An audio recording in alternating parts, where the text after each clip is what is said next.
দেব। আরো জোরে বলুন সুবহান। আমার নবী পাককে নিয়ে যাওয়া হবে বড় শান শওকাতের সঙ্গে।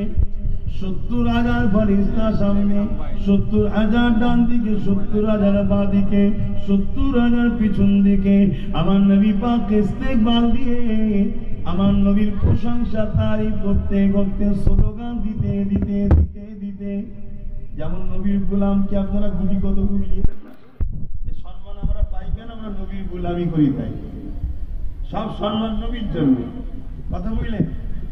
আমার নবীকে ফেরেশতারা ইস্তেকবাল দিয়ে নিয়ে যাচ্ছে আল্লাহর আরশে আজিমে নিয়ে গিয়ে সম্মানীয় তক্তায় বসে আমার আল্লাহ তিনার বন্ধুর শের মোবারকে শাফাআতের তাজ পরিয়ে দেবেন। জোরে বলুন সুবহানাল্লাহ।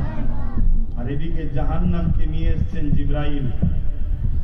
আমার রাসূলের এদিকে শাফাআতের তাজ পরানো হয়েছে, নবী বসে আছে, আর জিবরাইল এবারে হুকুম হয়েছে জাহান্নামকে নিয়ে আসছে। জাহান্নামের গর্জন শুনে, জাহান্নামের গর্জন আওয়াজ শুনে বড় বড় আল্লাহর ওলিরা পর্যন্ত অজ্ঞান হয়ে যাবে। তোমার আমার কি?